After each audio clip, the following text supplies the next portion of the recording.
कोल्हापुरातून शाहू छत्रपतींचं नाव काँग्रेसनं जाहीर केल्यामुळे आता सांगलीतून आपला उमेदवार देण्याचे इरादे ठाकरेंच्या शिवसेनेनं अधिक बुलंद केलेत।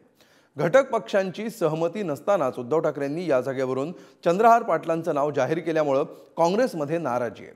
मात्र सध्याचं चित्र पाहता उद्धव ठाकरे ही जागा सोडण्याच्या बिलकुल मनस्थितीत नसल्याचंच दिसतंय। सांगलीच्या राजकारणाचा आढावा घेणारा हा खास रिपोर्ट। आज सुरत चंद्रहारला होय मी चंद्रहारची उमेदवारी आज जाहीर करतोय। आज सुरत चंद्रहारला होय मी चंद्रहारची उमेदवारी आज जाहीर करतोय। शिवसेनेच्या मशालीवरती चंद्रहार जाणार तिकडे।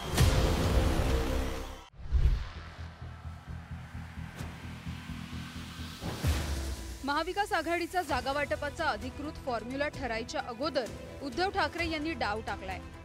जनसंवाद मेळाव्यामध्ये सांगलीसाठी डबल महाराष्ट्र केसरी चंद्रहार पाटलांची उमेदवारी त्यांनी जाहीर केली। सांगलीच्या उमेदवारीबद्दल ठाकरेंची भूमिका काँग्रेसला अजिबात रुचलेली नाहीये।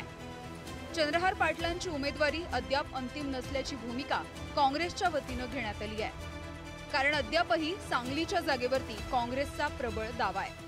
भाजपचं हिंदुत्व हे घर पेटवणारं हिंदुत्व आहे। तुम्ही ठरवायचं कोणतं हिंदुत्व तुम्हाला पटतंय। चूल पेटवणार पाहिजे, काम हाताला काम देणार पाहिजे, की घर पेटवणार पाहिजे। आज सुरत चंद्रहारला होय मी चंद्रहारची उमेदवारी आज जाहीर करतोय। शिवसेनेच्या मशालीवरती चंद्रहार जाणार तिकडे निवडून।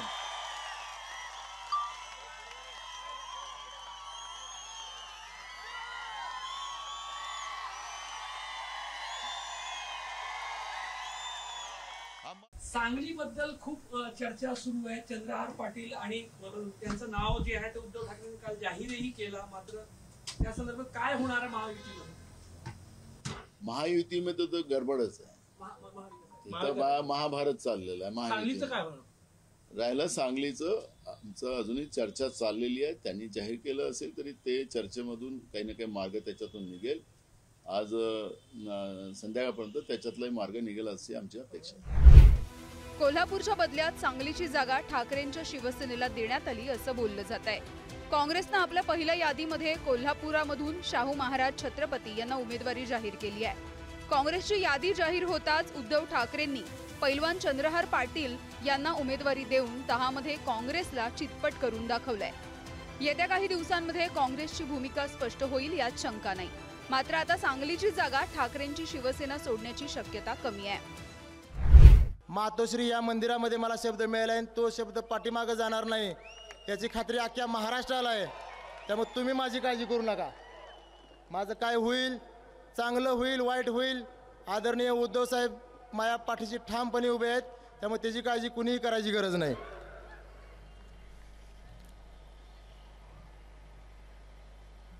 आज या व्यासपीठाच्या माध्यमातून साहेब, मी परवाच आपल्याला म्हटलं, कुस्ती क्षेत्रात काम करत असल्यामुळं बोलण्याची जास्त सवय नाही, कारण कुस्ती खेळत असताना प्रतिस्पर्ध्यावर बोलावं लागत नाही, तिथं डाव मारून त्याला चितपटच करावं लागतंय। एकेकाळी सांगली जिल्ह्यामध्ये काँग्रेसचा चांगलाच दबदबा होता। वसंतदादांनी मुख्यमंत्रीपद भूषवलेल्या सांगलीची राजकीय ताकद डॉक्टर पतंगराव कदम यांच्यापर्यंत कायम होती। मात्र 2014च्या मोदी लाटेनंतर ही परिस्थिती बदलत गेली। 2 टर्म सांगली लोकसभेमध्ये भाजपच्या संजय काका पाटील यांनी बाजी मारली आहे। यंदा सलग तिसऱ्यांदा भाजपनं त्यांना मैदानात उतरवलंय। 1962 ते 2014 पर्यंत सांगली मतदारसंघामधून काँग्रेसचा उमेदवार निवडून आला। 2006ची पोटनिवडणूक, 2009च्या पोटनिवडणुकीमध्ये प्रतीक पाटील हे विजयी झाले। राष्ट्रवादी काँग्रेसचे नेते 2014 मध्ये ऐन लोकसभेच्या वेळी संजय काका पाटील यांनी भाजपमध्ये प्रवेश केला। 2014च्या मोदी लाटेमध्ये पहिल्यांदा काँग्रेसच्या बालेकिल्ल्याला सुरुंग लागला। 2014 मध्ये भाजपच्या संजय काका पाटील यांच्याकडून प्रतीक पाटील यांचा पराभव झाला। 2019 मध्ये आघाडी जागा वाटपामध्ये सांगलीची जागा काँग्रेसनं स्वाभिमानी शेतकरी संघटनेला सोडली। 2019 मध्ये स्वाभिमानी शेतकरी संघटनेच्या विशाल पाटलांचा भाजपच्या संजय काका पाटलांकडून पराभव झाला। 2024 मध्ये ठाकरेंच्या शिवसेनेकडून चंद्रहार पाटील यांना उमेदवारी मिळाली।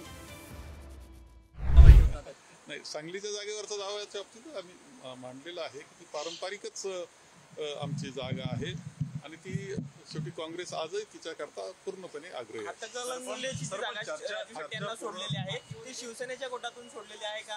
हातकणंगलेची जागा ही शिवसेनेची जागा आहे। मग शिवसेनेने चर्चा सुरू असताना उद्धव ठाकरेंनी काल अशी घोषणा करणं ही नाराजी तुम्ही दिल्लीकरांना पोहोचवली का? आम्ही दिल्लीला ही सगळं काही जी वस्तुस्थिती आहे ती कळवलेली आहे.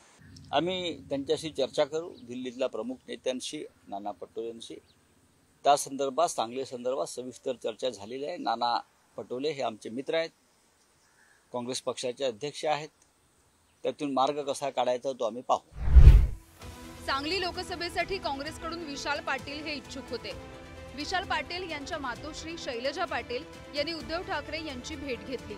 त्यावेळी उद्धव ठाकरे यांनी काही काळजी करू नका, आपण सोबत एकत्र जाऊ असा शब्द शैलजा पाटील यांना दिला होता.